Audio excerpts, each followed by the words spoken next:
हमारे साथ आम आदमी पार्टी के नेता अंकुश नारंग जी हैं, यूथ हैं, और मुझे लगता है कि नगर निगम के इतिहास में ये पहला बार हो रहा है कि जब एक मजबूत पार्टी जो सत्ता में आई थी, शानदार वापसी की थी और चुनाव से दूरी बना ली है। क्या वजह है, किन वजहों से चुनाव से दूरी बना ली है आपने? देखिए, हमारा मानना है कि हम नारी पार्टी ने तय किया कि हम मेयर का चुनाव यानी कि महापौर का चुनाव और उप महापौर का चुनाव नहीं लड़ेंगे। क्यों नहीं लड़ेंगे, मैं आपको बता देता हूँ। 117 पार्षद जो हैं वो 117 पार्षद इनके पास है, 113 पार्षद हमारे पास है। तो डेमोक्रेसी के हिसाब से हमारा नंबर कम है, क्योंकि इनके पास आगे 11 विधायक हैं, 7 सांसद हैं, तो इनके पास संख्या ज़्यादा है। दूसरी बात, भाजपा के पास पिछले 3 वर्ष के अंदर जैसे चुनाव हुआ, पहले महापौर का और उप महापौर का, संख्या कम थी, लेकिन ये लोग भाजपा वाले हॉर्स ट्रेडिंग में विश्वास रखते हैं, यानी कि खरीद फरोख्त में विश्वास रखते हैं। ये खरीदते फरोख्ते हैं, लेकिन आम आदमी पार्टी बिल्कुल भी खरीद फरोख्त में विश्वास नहीं रखती, डेमोक्रेसी के अंदर विश्वास रखती है। इस बार हमारे पास संख्या बल कम था, इसलिए हम चुनाव नहीं लड़े। जी, संख्या बल तो कांग्रेस का भी बहुत कम है, लेकिन चुनाव मैदान में डटी हुई है, एक चर्चा तो है। और हेल्दी लोकतंत्र के लिए एक स्टेब्लिश पार्टी जो दूसरे नंबर की पार्टी है दिल्ली प्रदेश में, मजबूत है, विधानसभा में भी अपोजिशन बड़ी है, निगम में भी आपकी उपस्थिति है, आपका बेहतर 3 साल का कार्यकाल रहा, फिर भी आपने वॉक ओवर दे दिया।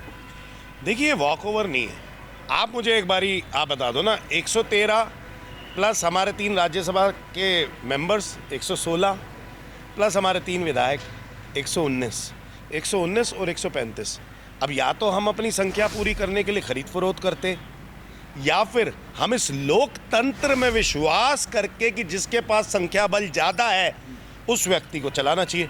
अब तो ट्रिपल इंजन की सरकार हो गई भाजपा के पास, यानी कि केंद्र में भी भाजपा है, अपना दिल्ली के अंदर भी भाजपा है, मतलब राज्य के अंदर भाजपा है, और एमसीडी के अंदर भी भाजपा है। अब दिल्ली वालों की जो अपेक्षाएं हैं, यानी कि जैसे दिल्ली सरकार में आने से पहले इन्होंने कहा था महिलाओं को 2500 रुपये देंगे, होली दिवाली पे मुफ्त सिलेंडर देंगे, सिलेंडर हर महीने 500 रुपये कर देंगे, पानी बड़ा सुचारू रूप से आएगा। निगम चुनाव के बारे में बताइए, निगम चुनाव के बारे में बताइए। एकीकृत निगम, विभाजित निगम के मेयर आप थे। एकीकृत निगम का पहला गौरव प्राप्त हुआ आम आदमी पार्टी को। मैं आपको वही बता रहा हूँ। देखिए, आप बात सुनने के लिए तैयार रहिए। मैंने आपको बताया कि दिल्ली की जनता से जो इन्होंने वादे किए इस राज्य के चुनाव में, जिसमें केजरीवाल साहब की सरकार थी, लेकिन वो वादे भी इनसे पूर्ण नहीं हुए अभी तक। हमें लगा 27 वर्ष बाद आएंगे तो ऐतिहासिक फैसले लेंगे। अब इन्होंने जब लोकतंत्र का मजाक उड़ाते हुए, हॉर्स ट्रेडिंग करते हुए आज अपनी संख्या बल ज़्यादा कर दी है, तो इनको बहुत बहुत शुभकामनाएं भाजपा वालों को। अब दिल्ली के एमसीडी को चला के दिखाओ। हमने तो 12,000 कर्मचारियों को अभी पक्का किया था, उसको लागू करवा के दिखाओ। 800 करोड़ का प्रावधान भी किया हमने, तो कट मोशन लगा के बजट के अंदर, आप उसको लागू करवाओ। बीजेपी तो कह रही है कि आपके पार्षद एक्सपोज हो जाते हैं, क्रॉस वोटिंग हो जाती है, इसके डर से भी आप एक और टूट होती पार्टी की, इसके डर से आपने इस चुनाव से दूरी बना के रखी है। देखिए, ये वो वाली बात है, पहली बार आपने अगर स्टैंडिंग कमेटी का चुनाव देखा हो तो हमें 134 की बजाय 137 वोट डले थे। तो वो 3 भाजपा वाले जिन्होंने हमें वोट डाला था, तो भाजपा की क्रॉस वोटिंग थी ना। हम इस चीज़ में विश्वास नहीं रखते, आप बात समझिए। हमने इनको लोकतंत्र और डेमोक्रेसी के हिसाब से हमने इनको पूर्ण तरीके से मौका दिया, क्योंकि संख्या बल इनके पास है। ये मत समझिएगा विपक्ष में बैठ के हम बड़ी महत्वपूर्ण और सकारात्मक भूमिका अदा करने जाएंगे। इन्होंने पिछले 2.5 वर्ष के अंदर एमसीडी को चलने नहीं दिया। दिल्ली की जनता जिन्होंने इनको चुन के भेजा, हमें चुन के भेजा, इन्होंने यहाँ पे हमारा कभी भी हाउस नहीं चलने दिया एमसीडी का।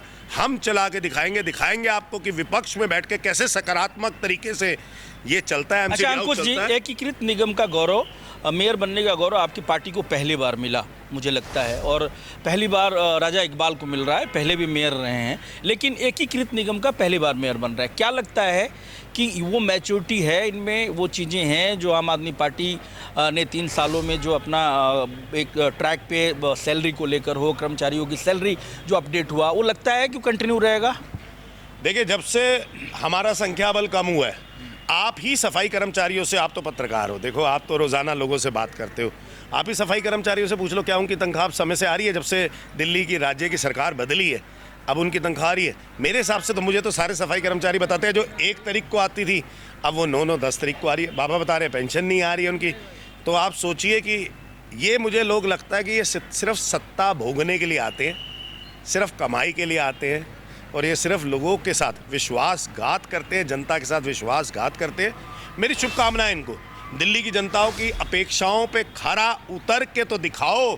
केजरीवाल ने तो करके दिखाया है और इस बारी जनता ने तुम्हारे हित में दिल्ली सरकार के लिए फैसला दिया है। साथ में अब लोकतंत्र के हिसाब से, डेमोक्रेसी के हिसाब से आपके पास संख्या बल है, मेयर बन के काम करके दिखाओ। अंकुश नारंग युवा नेता है आम आदमी पार्टी के और अग्रिम पंक्ति के नेता है और इनका साफ मानना है कि कर्मचारियों के वेतन हो, सफाई कर्मचारियों का वेतन हो, अपडेट नहीं है। हमारी कोशिश रही थी पार्टी में, हम जब सत्ता में आए थे, कि इसको कंटिन्यू किया जाए, तो बीजेपी को इन्होंने कहा कि ये सत्ता भोगने के लिए आ रहे हैं। ये ट्रिपल इंजन की सरकार, देखना दिलचस्प होगा कि आम आदमी की अपोजिशन, जो मजबूत अपोजिशन है विधानसभा में भी और इधर निगम में भी, किस तरह से चैलेंजेस हैं। कैमरामैन